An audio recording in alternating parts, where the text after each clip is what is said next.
पार्थाय प्रतिबोधितां भगवता नारायणेन स्वयं. ನಮಸ್ಕಾರ. ಕಾಸ್ಮಿಕ್ ಸೊಸೈಟಿ ಯೂಟ್ಯೂಬ್ ಚಾನಲ್ಗೆ ಸ್ವಾಗತ. ಭಗವದ್ಗೀತೆ ಸಾಂಖ್ಯಯೋಗ.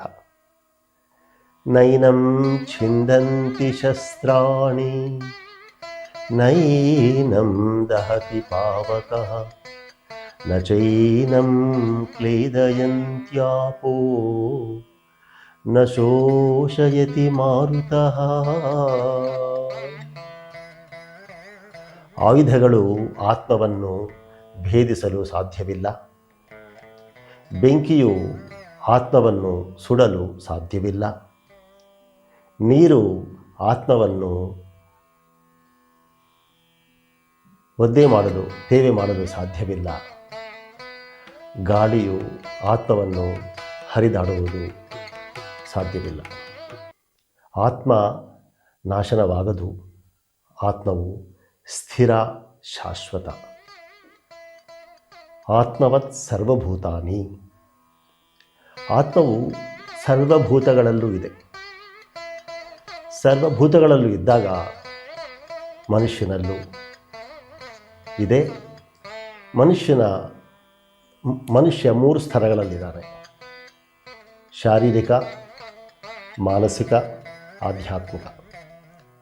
ಶಾರೀರಿಕ ಸ್ತರ ಪ್ರಗತಿಗೆ ವ್ಯಾಯಾಮ, ಆಸನಗಳು ಇತ್ಯಾದಿ ಸಾಕಷ್ಟು ಮಾಡುವಂಥದ್ದಿದೆ. ಮನಸ್ಸಿನ ಪ್ರಗತಿಗೆ, ಬೌದ್ಧಿಕ ಪ್ರಗತಿಗೆ ಜ್ಞಾನಾರ್ಜನೆ.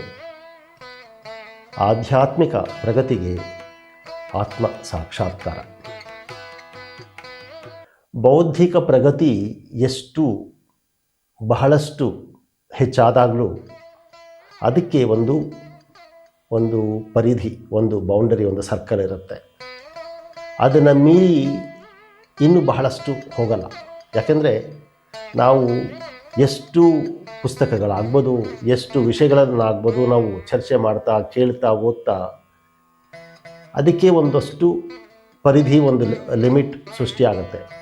ಇನ್ನೂ ಓದಿದಾಗ ಇನ್ನೂ ಜಾಸ್ತಿ ಹೋಗುತ್ತೆ. ಇನ್ನೂ ಜಾಸ್ತಿ ಜ್ಞಾನ ಪಡೆದಾಗ ಇನ್ನೂ ಜಾಸ್ತಿ ಅದೊಂದು ದೊಡ್ಡ ಸರ್ಕಲ್ ಆಗುತ್ತೆ. ಬಿಟ್ಟು ಅದು ಅಪರಿಮಿತವಾಗಿ ಆಗಲ್ಲ. ಲಿಮಿಟ್ಲೆಸ್ ಅಂತ ಹೇಳ್ತೀವಿ, ಆ ರೀತಿ ಆಗಲ್ಲ. ಆದರೆ ಮನುಷ್ಯನ ತನ್ನ ಆತ್ಮ ಸಾಕ್ಷಾತ್ಕಾರವನ್ನು ಪಡೆಯಬೇಕಾದ್ರೆ ಅವನು ಆಧ್ಯಾತ್ಮಿಕ ಚಿಂತನೆ, ಆಧ್ಯಾತ್ಮಿಕ ಅಭ್ಯಾಸ ಮಾಡಬೇಕು. ನಾವು ಹೇಳಿದ್ವಿ ಆತ್ಮವತ್ ಸರ್ವಭೂತಾನಿ ಅಂತ. ಆತ್ಮನೋ ಬಂಧು ಆತ್ಮೈವ ರಿಪುರಾತ್ಮನಃ. ಯಾವಾಗ ನಾವಾದರೆ ಆತ್ಮದ ಕಡೆ ಅಂತರ್ಮುಖಿಯಾಗಿ ಆತ್ಮ ಪ್ರಜ್ಞೆಯಿಂದ ಆತ್ಮ ಸಾಕ್ಷಾತ್ಕಾರಕ್ಕೆ ಶಾರೀರಿಕ,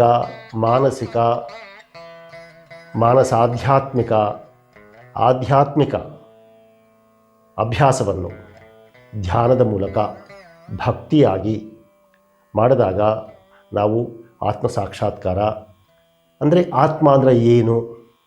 ನಾನು ಅಂದರೆ ಈ ನನ್ನ ಶರೀರ, ನನ್ನ ಮನಸ್ಸು, ನನ್ನ ಬುದ್ಧಿ, ನನ್ನ ಬೋಧಿ ಆತ್ಮ. ಈ ಮಧ್ಯದಲ್ಲಿರುವ ಸಂಬಂಧಗಳೇನು? ಅದನ್ನು ಮನಸ್ಸಿನಿಂದ ಆತ್ಮವನ್ನು ಆ ಕನೆಕ್ಷನ್, ಆ ಸಂಬಂಧ ಬೆಳೆಸ್ಕೋಬೇಕಾದ್ರೆ ಜೀವಾತ್ಮನಿಂದ ಪರಮಾತ್ಮನಿಗೆ ಆ ಒಂದು ಸಂಬಂಧ, ಆ ಒಂದು ರಿಲೇಷನ್ಶಿಪ್ ಅಂತೀವಿ. ಆ ಒಂದು ನಾನು ಯಾರು, ಪರಮಾತ್ಮ ಅಂದರೆ ಏನು, ನನಗೂ ಅವನಿಗೇನು ಸಂಬಂಧ, ಈ ದೂರವನ್ನು ಜೀವಾತ್ಮದಿಂದ ಪರಮಾತ್ಮನಿಗೆ ಇರುವ ಆ ಮಧ್ಯ ಗ್ಯಾಪ್, ಅದನ್ನು ಕಮ್ಮಿ ಮಾಡ್ತಾ ಪರಮಾತ್ಮನಲ್ಲಿ ಒಂದಾಗುವಂಥದ್ದು, ಆತ್ಮ ಸಾಕ್ಷಾತ್ಕಾರ ಪಡೆಯುವಂಥದ್ದು ಬಹಳ ವಿಶೇಷ. ಈ ಆತ್ಮಕ್ಕೆ ಕೊನೆಯಿಲ್ಲ. ಇದು ಆದಿ, ಮಧ್ಯ, ಅಂತ. ಈ 3 ಸಮಯಗಳು, ಈ 3 ಸ್ಟೇಜಸ್, ಈ 3 ಸ್ತರಗಳನ್ನು ಸಹ ಮೀರಿರುವಂಥದ್ದು.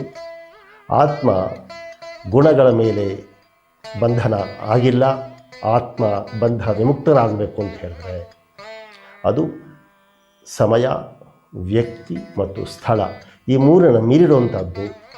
ಅದನ್ನು ನೀನು ಅರ್ಥ ಮಾಡಿಕೊಂಡು ಅದನ್ನು ನೀನು ರಿಯಲೈಸ್ ಮಾಡಿ ನಿನ್ನ ಜೀವನದ ಗುರಿ ನೀನು ತಲುಪಬೇಕಾದ್ರೆ ನಿನ್ನ ಕರ್ತವ್ಯ ಪಾಲನೆ ನೀನು ಮಾಡಬೇಕು ಅರ್ಜುನ. ಇಲ್ಲಿ ನೀನು ವ್ಯಕ್ತಿ ಅಥವಾ ಶರೀರಕ್ಕೆ ಅಂಟಿಕೊಂಡು ಮನಸ್ಸಿನ ಸಂಕುಚಿತ ಮನೋಭಾವದಿಂದ ಇರದೆ ಭಗವತ್ ಸಾಕ್ಷಾತ್ಕಾರ, ಆತ್ಮ ಸಾಕ್ಷಾತ್ಕಾರ ಪಡೆಯುವ ದೃಷ್ಟಿಯಲ್ಲಿ ನಿನ್ನ ಕರ್ತವ್ಯ ನೀನು ಮಾಡಬೇಕು ಅನ್ನೋದು ಈ ಒಂದು ಶ್ಲೋಕದ ಸಾರಾಂಶ. ನಮಸ್ಕಾರ.